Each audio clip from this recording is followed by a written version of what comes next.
electronic music producers, let's talk about why we shouldn't really surgically EQ. This is a term that's used a lot online. People get excited where it's like, I surgically EQ'd the sound and it sounded amazing. A lot of times you actually don't need that. We need to understand why we use EQs and how to use it. We use EQs to tonally shape sounds. If we feel like it needs a bit of brightness, a bit more body in the mids, if we feel like the sub-range of the sound is a bit too much, we tend to lower it.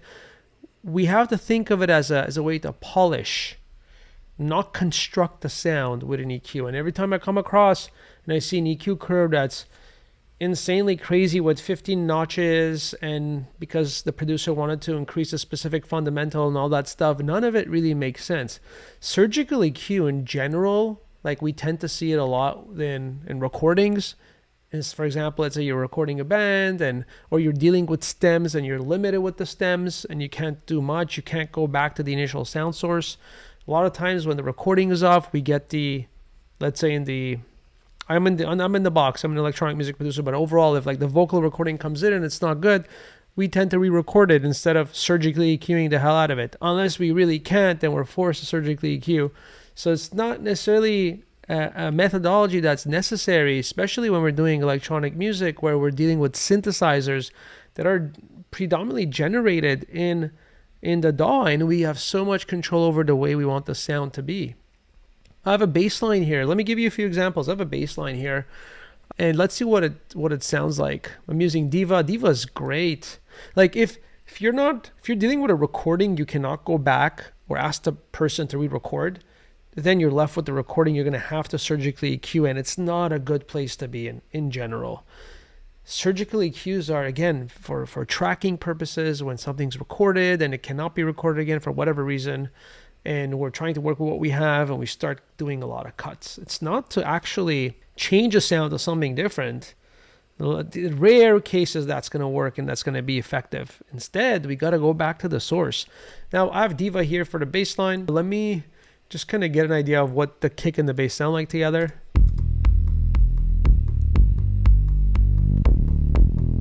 It's a nice warm bass sound, right?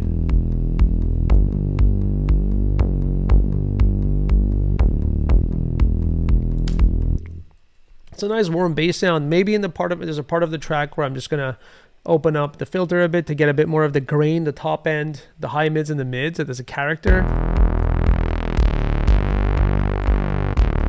So I see a lot of people, it's like a lot of people would kind of scan through and see what's happening to remove things they don't like.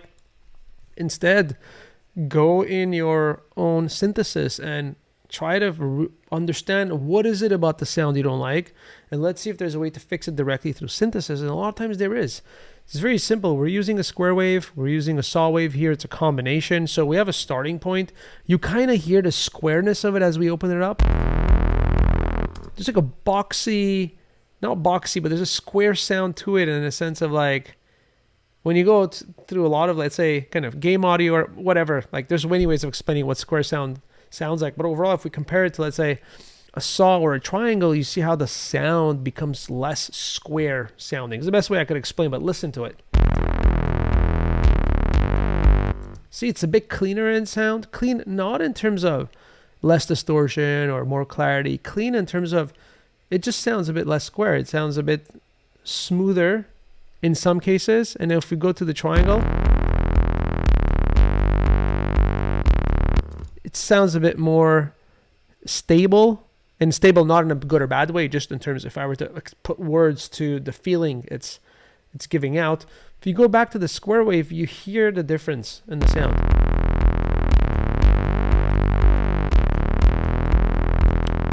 Sorry, my mouse isn't working very well today. Here we go. There's more character. It's a bit denser in sound. You hear it.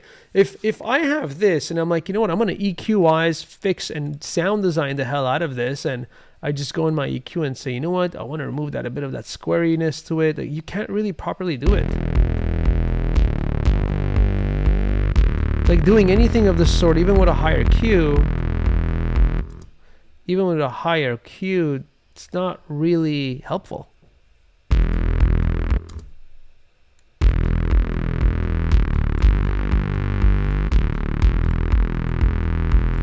we're using the third band, sorry. Like, what are we trying to remove? Like, a lot of the upper harmonics is what's giving you that flavor. Go back to the synthesis and fix it. And a lot of times when you catch yourself, like, go into your session, ask yourself, like, where do I have a lot of like crazy EQs that are just like shaping the sound too much? You might find stuff like this, and you might find stuff like, I'm just kind of making stuff up right now, like, but I'm just saying, but this is very common to see stuff like this. It's like, why are we boosting so aggressively? If it's a recording that you have and there's like something in that range that you could tame down, let's do stuff like this. But in a lot of cases, like, it's not necessary. Go back to the sound, understand what you're trying to communicate. Say, you know, maybe I don't like the square sound, let me go for a saw, or let me maybe remove the punch in the bass. When as soon as the note's played, you see the envelope of the filter open up. It's right here. See, the envelope is about at 2 o'clock. This envelope is basically guiding. Imagine there was someone holding this knob, the cutoff knob, and based on this envelope movement, that person will quickly bring it up and quickly close it back in. So it just opens up a bit, we get the high end, and then close back in. This gives movement to the sound. Maybe if you don't like that, you could tame down the envelope. Let's go a bit lower to hear the difference. See, every hit, like the filter opens up and closes. Maybe we don't like that. Let's not try to EQ that out of it. Let's go back and say, you know what? We have an envelope going on here. Maybe let me reduce the envelope so that punch isn't too aggressive. Still there, you hear the note on. As soon as the note comes in, you hear a bum, bum, bum, bum, bum.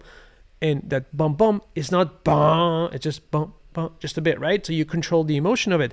I don't need any EQing as of now, right?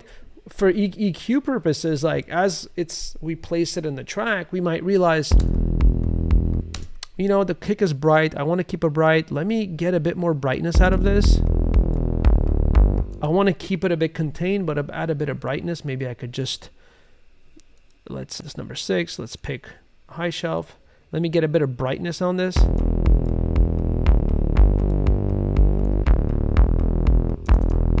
I would use EQ in this sense, or I realized like I don't want too much of the sub. Maybe it's carrying, bringing in too much of the bottom end. And I want to maybe thin it out just a little bit for whatever reason. We might then realize we want a bit more of the boxiness of the track of the sound.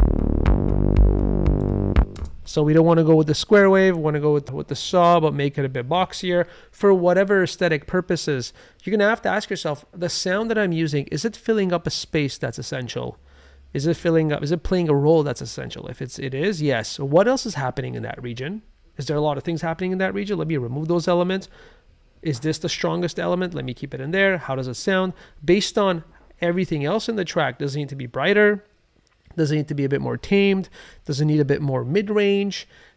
We kind of use our overall hearing to make the best judgment, and through time you get better at this. But overall, asking ourselves the right questions, mindset in the DAW, what we talk about in the mentorship program a lot, is let's ask ourselves the right questions. Let's not surgically EQ the hell out of a sound and be excited about the fact that we put so much work, and because we put so much work, we feel great that we worked hard. If it doesn't result in anything meaningful, what's the point? Instead of surgically EQing, ask yourself, how can we modify the sound at source? But most importantly, how can we modify the sound at source based on what's happening in the track? Is the sound that I have tonally balancing the track out? Is it in a position in the spectrum where it's filling up space? Is it playing a primary role? Right? Based on that, like, you realize I might maybe not need this sound, or maybe I need a much warmer sound because I just want that low end to be carried, and then there's going to be top elements. Maybe I don't want that much of a punch. I just want it to be very steady. Or maybe I want a bit more of a punch. But you know what? I want that square wave back. Actually, I'm going to put a bit of noise, for example.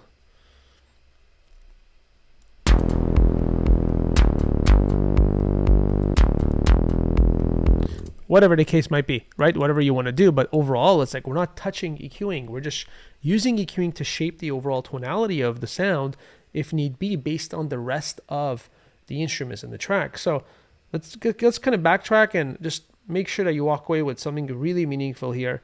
Like when you find yourself surgically EQing, ask yourself, why is this even necessary? Let me go back to the source, fix the source sound. I would not need to surgically EQ. Doesn't mean we don't need to EQ at all. I'm not saying that. You will need to EQ, most probably, depending on the tonality and how the other elements are sitting in the track. But surgically EQing is not something that's going to make the sound better necessarily. In a lot of cases, it's not. And a lot of times, surgical EQs are used for situations where there's a recording, and we're stuck with the recording, whatever that recording is, so we can't do nothing about it. And then we start removing elements we don't like to. But even that exercise isn't ideal. If you have the capacity to re-record the stem, to redo the recording, the vocal recording, the guitar recording, or the analog recording, go back and do it. Because at least you can control it better at the source. You need to do less audio processing, gimmickry to be able to get to your end result.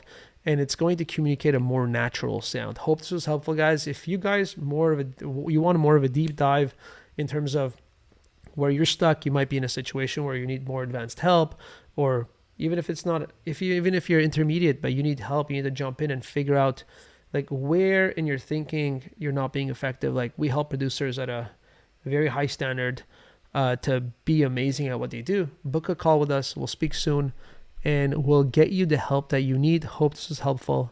Speak soon. Goodbye.